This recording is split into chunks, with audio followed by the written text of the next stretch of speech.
Salam, salam sejahtera bagi Bapak Ibu Saudara yang dikasihi Tuhan. Kita akan merenungkan firman Tuhan. Sebelumnya mari kita awali dengan berdoa. Bapa dalam kerajaan surga, kami bersyukur untuk segala berkat-Mu dalam hidup kami. Kami akan membaca dan merenungkan firman-Mu. Tolonglah kami ya Tuhan, agar kami memahami maksud dan kehendak Tuhan lewat perenungan akan firman-Mu, serta mampukan kami untuk melakukannya dalam hari-hari hidup kami. Dalam nama Yesus. Amin. Firman Tuhan kita akan membaca dari Efesus pasal 2 ayat 10. Karena kita ini buatan Allah, diciptakan dalam Kristus Yesus untuk melakukan pekerjaan baik yang dipersiapkan Allah sebelumnya. Ia mau supaya kita hidup di dalamnya. Tema renungan kita pada hari ini, dipersiapkan untuk melayani. Bapak Ibu Saudara yang dikasihi Tuhan, dalam teks firman Tuhan ini, Rasul Paulus mencatat dengan jelas bagi kita bahwa kita adalah buatan Allah. Kita diciptakan oleh Allah.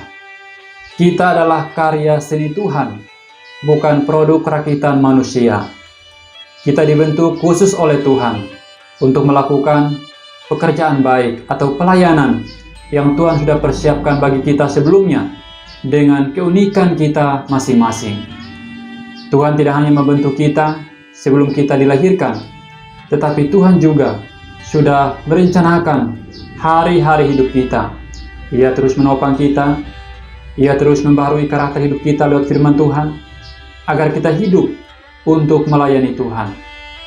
Kita akan belajar dari seorang tokoh Alkitab yang bernama Samuel.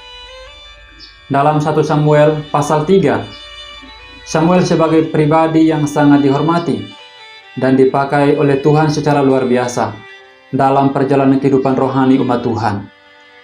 Samuel hidup dalam masa peralihan antara zaman para hakim hingga zaman raja-raja dalam masa waktu sekitar 100 tahun. Bagaimana kehidupan Samuel sehingga ia tetap eksis dalam kehidupan rohaninya dan juga pelayanan yang Tuhan percayakan kepadanya? Yang pertama, peran orang lain. Keluarga Samuel adalah keluarga yang hidup sungguh-sungguh mengasihi Tuhan. Samuel lahir melalui pergumulan doa orang tuanya. 1 Samuel pasal 1 ayat 9-11. Dan orang tuanya mendidik Samuel dalam terang firman Tuhan. Sesuai dengan apa yang telah diucapkan orang tuanya, sejak kecil, Samuel dipersembahkan untuk melayani di rumah Tuhan dalam pengawasan Imam Eli. Dan Imam Eli pun berperan sebagai orang tua rohani atau mentor bagi Samuel dalam mendengar panggilan pelayanan dan menghidupinya. Yang kedua, peran Tuhan. Saudara yang dikasihi Tuhan, sesungguhnya inilah peran utama dalam kehidupan Samuel sebagai pelayan Tuhan. Bagaimana tidak?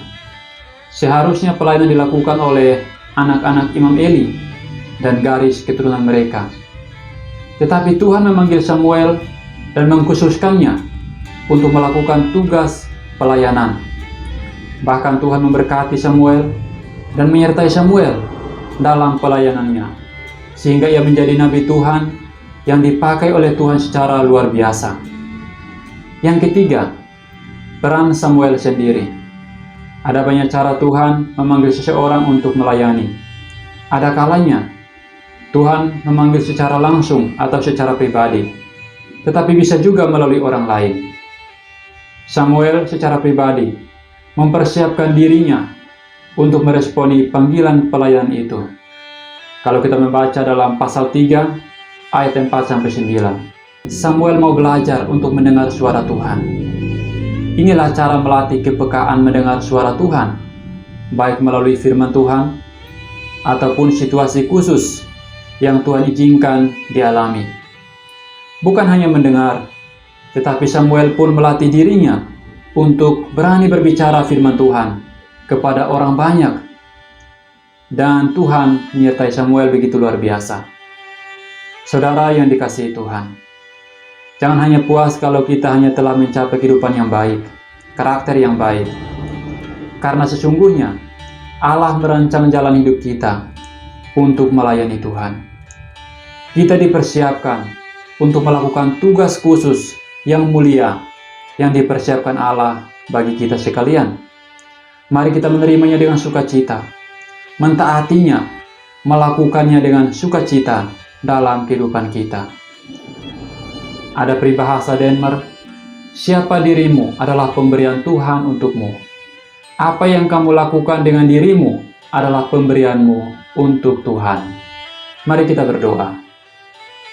Bapa dalam kerajaan surga, kami bersyukur bahwa Engkau telah membentuk kami begitu indah, begitu unik di hadapan-Mu. Tolonglah kami ya Tuhan, supaya kami dapat memahami tujuan hidup kami, bahwa kami hidup bukan untuk diri kami sendiri, bukan hanya untuk keluarga kami, tapi kami hidup untuk melayani Tuhan. Mampukan kami ya Tuhan, supaya hati kami, pikiran kami, seluruh hidup kami investasikan untuk pekerjaan Tuhan. Dalam nama Tuhan Yesus Kristus, kami bersyukur untuk firman-Mu. Amin. Demikian renungan firman Tuhan hari ini. Tuhan Yesus memberkati.